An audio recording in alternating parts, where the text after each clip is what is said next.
Ford. Unfortunately, they only make up about 44% of the overall owner base. They tend to be very sensitive on the brand, but what we're finding is that they are highly sensitive to the overall shopping experience. And this is where the trick is. We have to think about, first off, identifying these folks. So same thing, lead comes in. It's not going to say, hey, I'm a loyalist, right? So you have to ask the question, hey, thanks for the inquiry on the new BMW. Have you owned a BMW in the past? Simple way to find out. If they say yes, thank them for their loyalty, right? But one of the things that we have to be very careful about is that just because they're asking for information on a new BMW, that we don't think that they are automatically going to buy the BMW or that they're not going to cross-shop. Because the reality is they probably will, okay? So we need to reinforce the brand attributes because, again, they're in the same marketplace as well. They're thinking about buying a new car, but they're sort of wondering, gosh, should I be doing this right now or should I wait?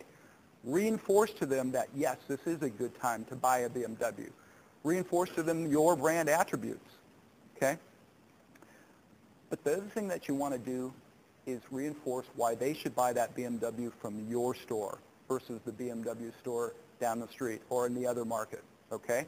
It's the why me emphasis. What are you going to do for them that the other BMW store is not going to do for them, okay?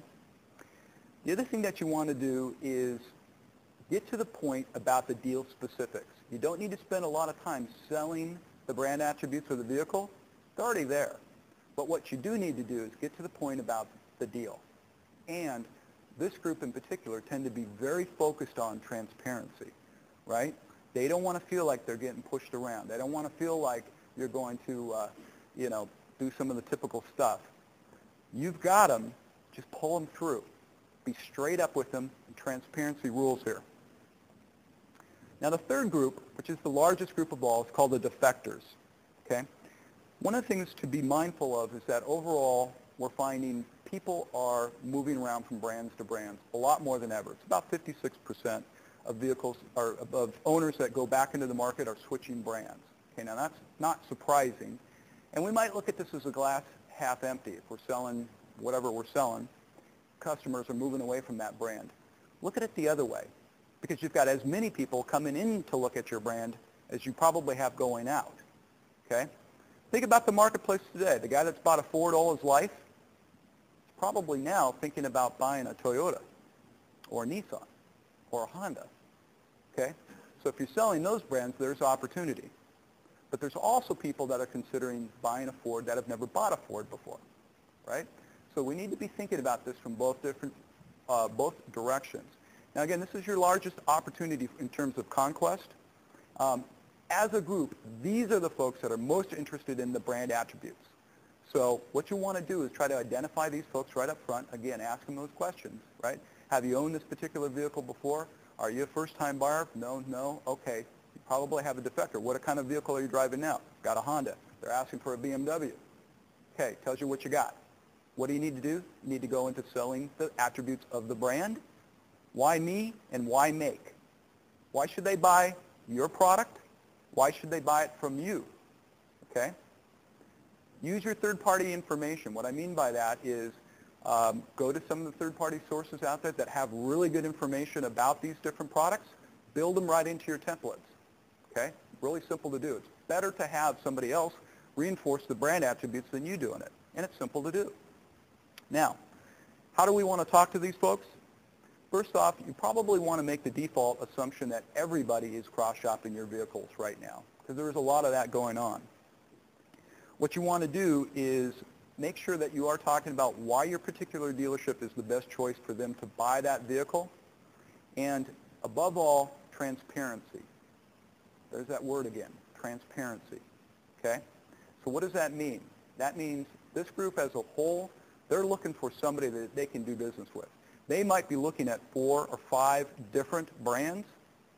They're looking for the dealership that's going to be straight up with them, that's going to answer their questions, that's going to tell them if that vehicle is in stock, and if it's not in stock, that you can get it pretty easily, and that's going to talk to them about value, why you should earn their business. It's the same thing we've been talking about for years and years. We know how to do this. We know how to sell cars online. All the stuff that we've been doing right offline, We now need to just move online. Back to basics.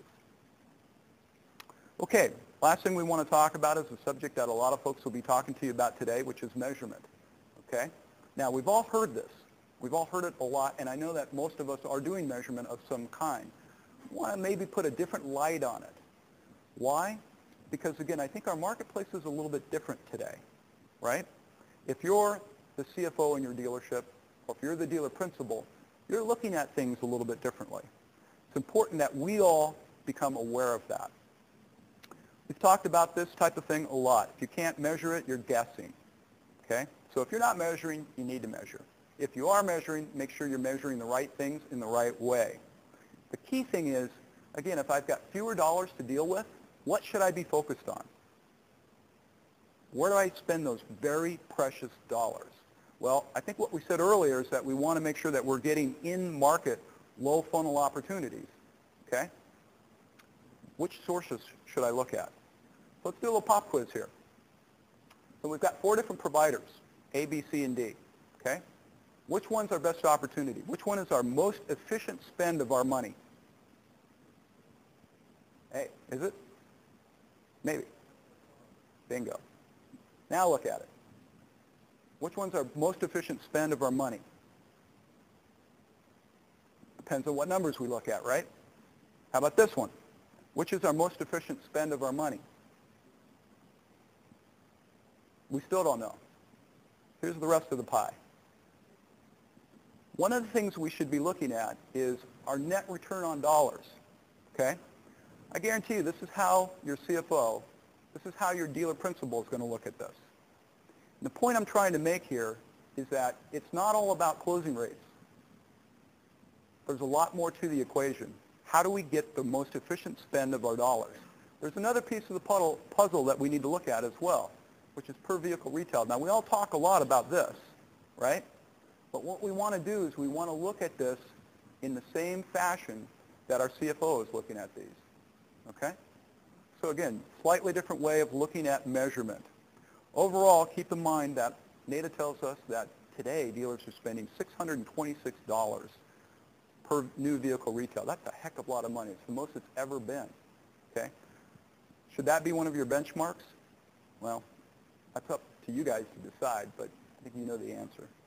So a couple questions to be asking yourself in these economic times is, if you're going to spend money, should you be spending your money to invest in brand building or in prospect generation?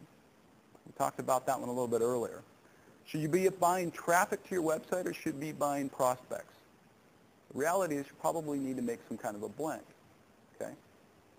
And the third thing is, in this day and age, if you're working with providers that have fixed pricing, knowing that the opportunities are probably down by as much as 30%, should that price go down as well? It's a good question to ask, right? So, again, key points here are measurement's important. Make the adjustments based on the financial metrics. Look at these the way that your dealer, your CFO are looking at them. And overall, be mindful of this. It's not the top line that matters. It's the bottom line. It's not what you make, it's what you keep. And today, that's more important than it has ever been. So overall, if we kind of look at what we talked about today, it's market to those folks that are in the market and are ready to buy. Those that are raising their hands, that's what you want to focus on.